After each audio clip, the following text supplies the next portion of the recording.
उधर से सतयुग के ब्राह्मण भी वेद के पूरे विद्वान माने जाते थे, दुर्गा की पूजा करते थे। इधर विष्णु जी कह रहे हैं कि मैं दुर्गा की पूजा करता हूं और इससे ऊपर कोई भगवान नहीं जानता मैं।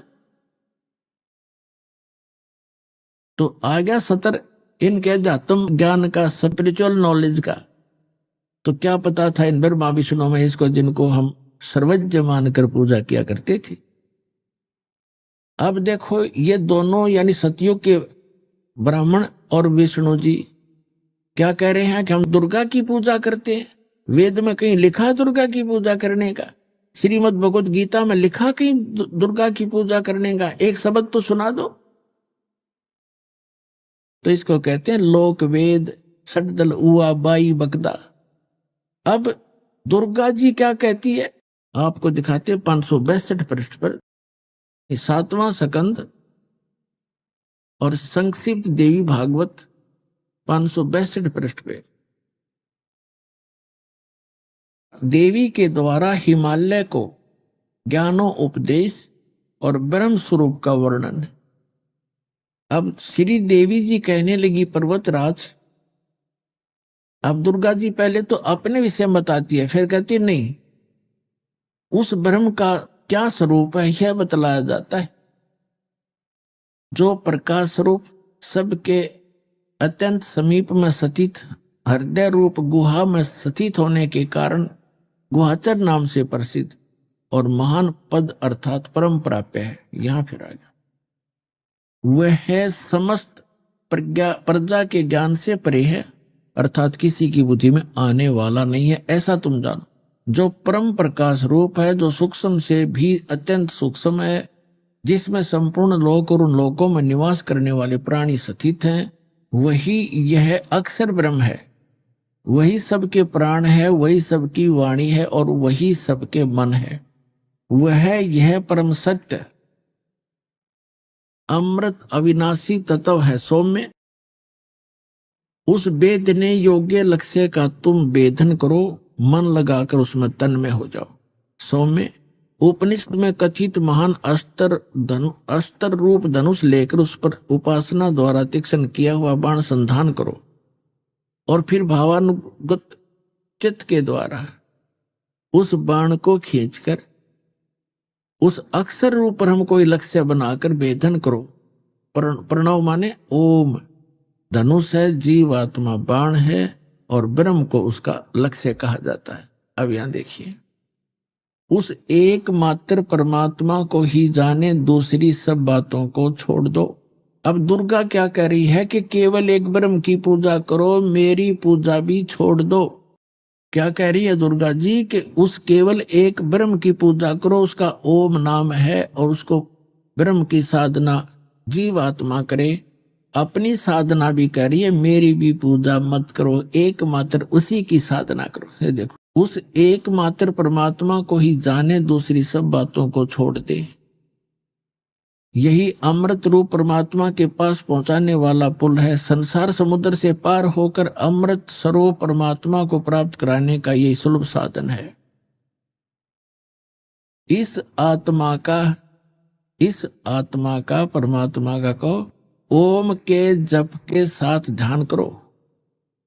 इससे अज्ञान में अंधकार से सर्वथा परे और संसार समुद्र से उस पार जो ब्रह्म है उसको पा जाओगे, तुम्हारा कल्याण हो।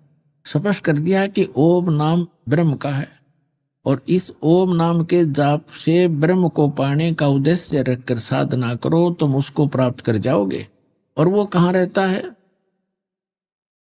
वह यह सब का आत्मा ब्रह्मलोक रूप दिव्य आकाश में स्थित है। वहां रहता ब्रह्मलोक में यह ब्रह्म।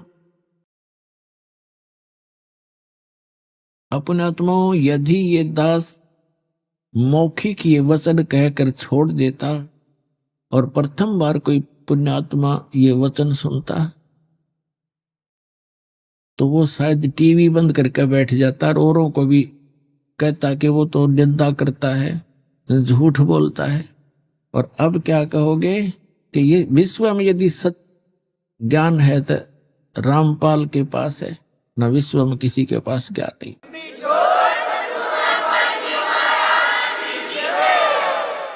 अब हम आते हैं श्रीमद् भगवत गीता अध्याय नंबर 7 पर। इसके अंदर एक बहुत ही निर्णायक ज्ञान है, बहुत ही निर्णायक ज्ञान है, लेकिन हम समझ नहीं सके इन सदग्रंथों को, जिस कारण से हमें बहुत हानि हुई, जिसकी पूर्ति अब हो पाएगी।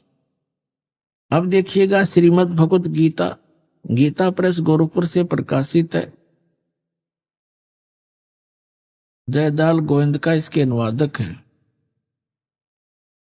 ये है 7वां अध्याय। हमने ये पढ़ लिया पहले, फिर पढ़ लेते हैं। प्रथम मंत्र में क्या कहा है कि गीता ज्ञानदाता कहता है, हे पार्थ, अनन्य मन से मुझ में आसक्ति रूप आसक्त चित्त अर्थात अनन्य भाव से मेरे प्राण होकर योग में लगा हुआ, जिस प्रकार से तू समग्र यानी सर्व भाव सब प्रकार से, समग्र माने सब प्रकार से मुझको संशय रहित जानेगा, उसको सुन। अब दूसरे में 7वें अध्याय का श्रीमद् भगवत गीता का दूसरा मंत्र पढ़ते हैं। मैं तेरे लिए इस विज्ञान सही तत्व ज्ञान को संपूर्णता कहूंगा, जिसको जानकर संसार में फिर कुछ भी जानने योग्य शेष नहीं रह जाता। अब तीसरे मंत्र में कहा कि हजारों मनुष्यों में कोई एक मेरी प्राप्ति के लिए यत्न करता है। यत्न करने वाले योगियों में भी कई एक मेरे प्राण होकर मुझको तत्व से अर्थात यथार्थ रूप से जानता है। चौथे में कहा है, ये पृथ्वी जल अग्नि वायु आकाश मन बुद्धि और अहंकार भी इस प्रकार यह 8 प्रकार से विभाजित मेरी प्रकृति है। यह 8 प्रकार के भेद वाली तो अपरा मेरी जड़ प्रकृति है। और हे महाभाव, इससे दूसरी को जिससे ये संपूर्ण जगत धारण किया जाता है, मेरी जीव रूपा परा अर्थात चेतन प्रकृति जान। अपने आत्माओं, यहां यह सिद्ध हो गया कि 2 प्रकृति बताई जा रही हैं। एक तो ये बताया है कि पृथ्वी जल वायु आकाश मन बुद्धि और अहंकार, ये 8 का योग से ये बनती है जड़ प्रकृति।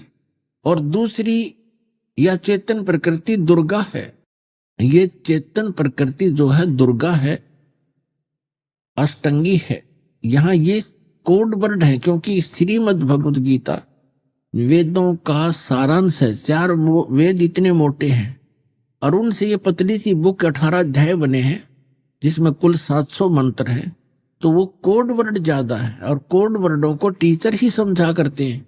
हमारे दातम गुरु जो थे वो टीचर नहीं थे, उनको इनका गूढ़ रहस्य का ज्ञान नहीं था।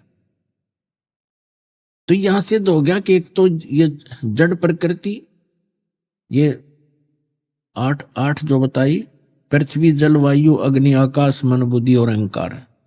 और दूसरी चेतन ये दुर्गा है। अभी स्पष्ट करेंगे आपके सामने। दुर्गा को प्रकृति भी कहते हैं। अब आगे ये क्या बताना चाहता है। अब श्रीमद् भगवद गीता का अध्याय हम 7 पढ़ रहे हैं, और इसमें ये 11वां मंत्र हम पढ़े। हे भरत श्रेष्ठ, मैं बलवानों का बल यानी आसक्ति और कामना से रहित बल सामर्थ्य हूं। मैं बलवानों का बल हूं